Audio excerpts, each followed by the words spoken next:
الارسنال اللي انا عارفه بالتيكي تاكا وال1 2 وال6 فوتبول، يعني كل الكلام دوت. عمري ما تخيلت في يوم من الايام ان ممكن الارسنال يركن الاتوبيس قدام السيتي، وسبحان الله ونجح.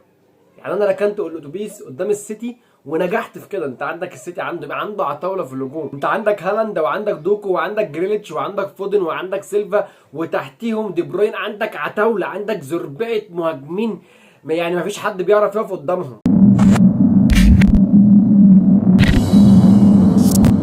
يا السلام عليكم ورحمة الله، معاكم زيكا. والواحد كده شاف ركلة باص انا ما شفتهاش من سنين، او مش من سنين عشان بس ما نقفرش في الكلام، ما شفتهاش من فترة كبيرة قوي، بالذات في الدوري الانجليزي.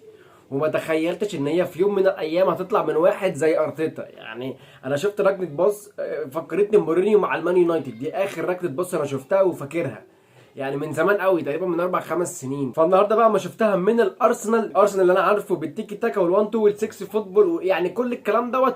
عمري ما تخيلت في يوم من الايام ان ممكن الارسنال يركن الاتوبيس قدام السيتي، وسبحان الله ونجح.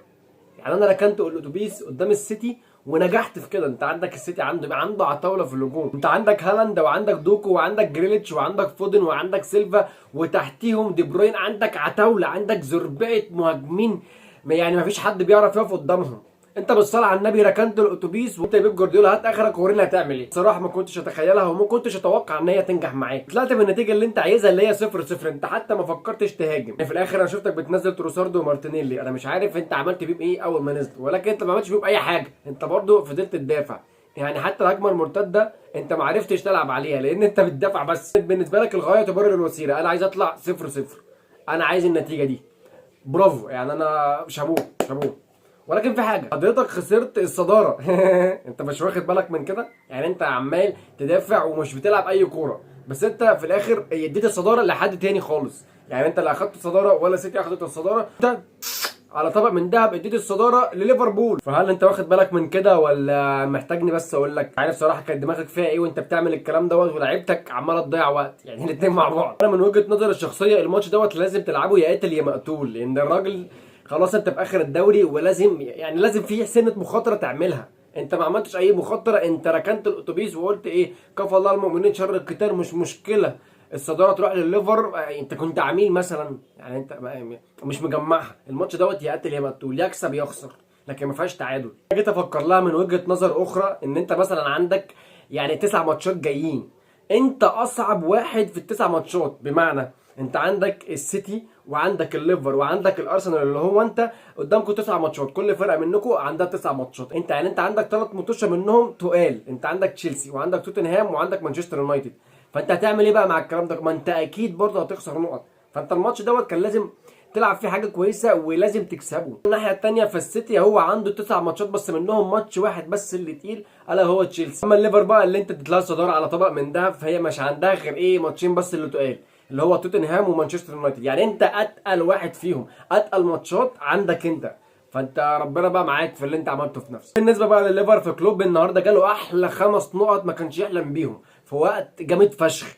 اللي هو انت خلاص في اخر الدوري فجاه لقيت 5 نقط في يوم واحد، تقول لي ازاي؟ اقول لك كان في ماتش سهل كده قدام برايتون، في راجل اخد 3 نقط، وعندك التاني والتالت اللي هو السيتي والارسنال، الاثنين اتعادلوا، الاثنين خسروا بعض نقطتين.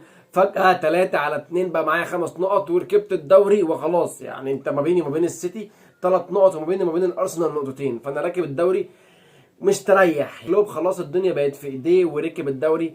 يعني ارجوك يعني ما تفرطش فيه. يعني انت خلاص ماشي والرقصه الاخيره والكلام الحلو دوت، فانت ايه، حافظ على الدوري ده. طبعا ال5 نقط دول كان صلاح مشارك فيهم ب3، يعني الراجل عامل جون واسيست. فبس عشان يبقى الكلام واضح، بس هو الاسيست ما اتحسبش ليه، يعني هو اللي عمله بس هي ايه، خبطت في رجل اللاعب فما اتحسبتش اسيست لمحمد صلاح. بس مش مشكله، يعني الراجل ايه برده جاب جون وكان مؤثر وجاب ايه 3 نقط مهمين. الدوري الانجليزي مولع كعادته في الاخر، هنشوف مين هيعمل ايه في الدوري ده. خش لي بقى على الملك اللي كان بيلاعب بالباو. انت عندك رودريجو يا جدعان، فشيخ قوي، جامد قوي. يعني انت راجل اللي قتله في المكان دوت فينيسيوس. يعني اكيد مش هتطلع فينيسيوس، بس الراجل دوت لما بيلعب في مكان ده مكانه الصح، اللي هو بيلعب على الشمال. الراجل دوت لما بيلعب في مركزه انت بتشوف سحر وبتشوف جمال برازيليين وبتشوف كل حاجه حلوه، بتشوف لعب بلاي ستيشن، راجل عليه انطلاقات وعليه شوط وعليه ركنات، حاجه كده جميله تستمتع وانت بتتفرج عليه. كان ماتش حلويات خالص، تحس ان انت ايه، حدقت في الدوري الانجليزي وبتحلي بقى ايه بالملكي وريال مدريد والدوري الاسباني. والله العظيم بكلمكم بجد يا جدعان.